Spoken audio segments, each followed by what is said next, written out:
Okay,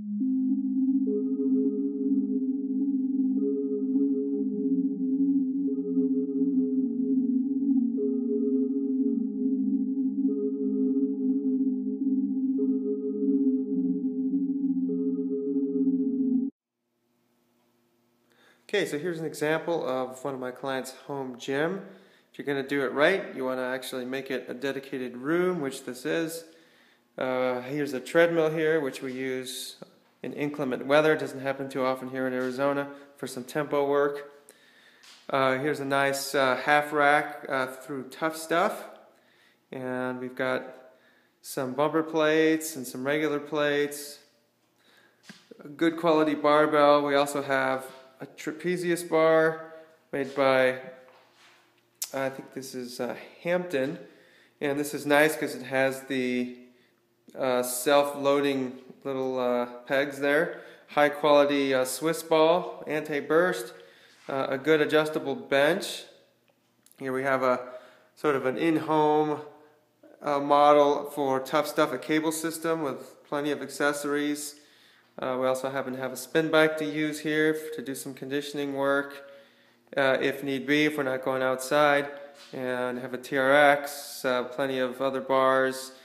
We have a woman's bar here for my client Patricia, which is a nice, I think this is a Pendlay bar, 35-pounder, spins well, good for Olympic lifts, but we use it for all kinds of things.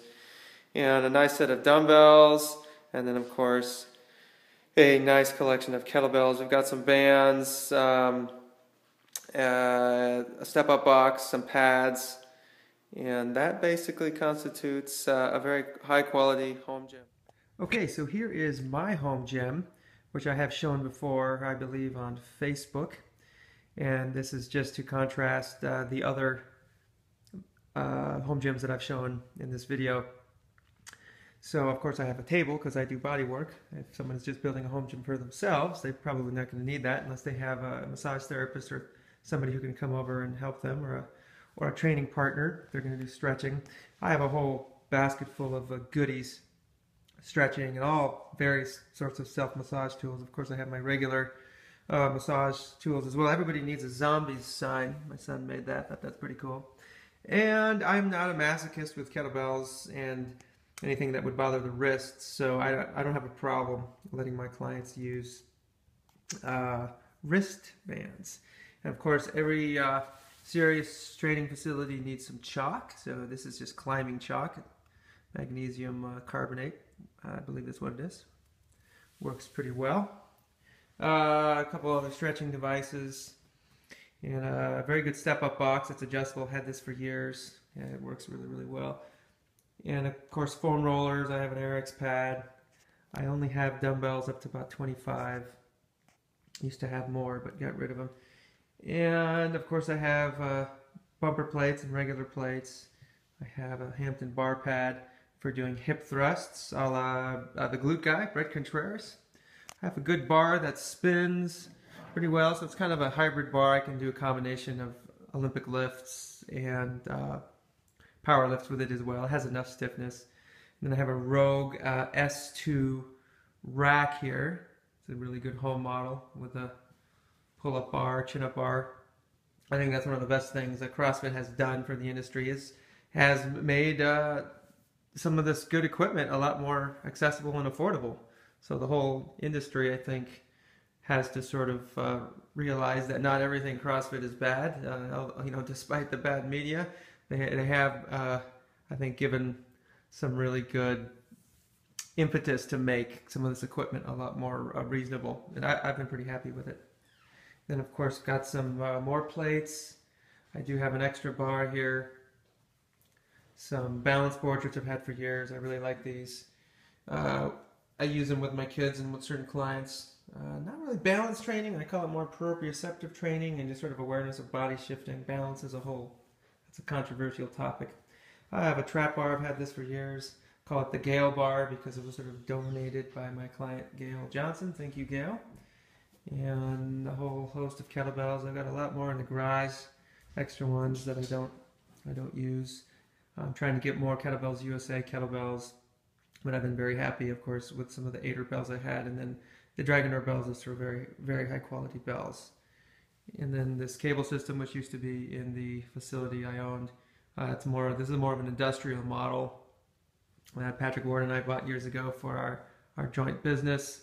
So this works really, really well. I have high ceilings and it's got some adjustable pull-up bars. And then of course, this is a jungle gym, not a TRX, but kind of much the same family. I think that's a kind of a key piece as well. And I've got lots of different bands and stretchy things and accessories.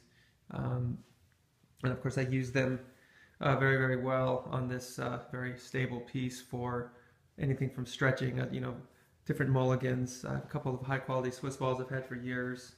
I do think the Swiss ball still has some valid applications, not necessarily standing on it and doing all the goofy stuff that was popular back in the late 90s. A spin bike that my wife uses, I use it occasionally for some tempo or conditioning work outside. Have a Schwinn Airdyne, bunch of medicine balls, and I have a sled, and then I have some other odds and ends, some ultimate sandbags made by Josh Henkin. He makes the best sandbags out there that I know of. So that pretty much constitutes my home gym. There's a lot of different ways to do it. Not everybody needs a rack or a bar. A lot of people can get by probably just with dumbbells, kettlebells. I really like mats. I think having a good mat. I like the RX mats. And of course I have this really nice big mat that sort of goes over my carpet here. Okay, here's an example of one of my clients, Doug's gym that we just built for him. We have a very nice room allocated for this gym in his house in beautiful North Scottsdale. We have a table to do body work. We've got this really neat rubber flooring that I hadn't seen before that kind of has some grip to it, very nice. We have a full set of kettlebells, USA kettlebells up to 28 kilo, doubles, a couple of really nice dead ball medicine balls, the ones that don't bounce. We have a very practical, a little bit lower height functional trainer, pulley system with a TRX, as you can see there, and lots of different handles and things for chops and lifts and any kind of isolation work we would want to do with the cable. We have a very nice set of power blocks here, which is very space efficient. There's more kettlebells, foam rollers, some self-massage tools. We have a trap bar here. This is the Cadillac version made by Hampton, which has kind of a self-loading, these little bars right here. So when you're by yourself, it's very easy to load, very nice. We have some bumper plates, also by Hampton, a nice storage rack, an adjustable Tough Stuff bench, which is very, very handy for just doing some upper body pressing work, and even things like rows. And then a nice set of plyometric boxes for step-ups and just some easy hops onto there as well. And we will probably get a barbell eventually, but we really just don't need it at this point. He is a master cyclist coming off of a knee replacement. We just don't need that kind of max strength. We can get pretty much all of it what we have here, as well as with the trap bar. So here's an example, another example of a very productive home gym.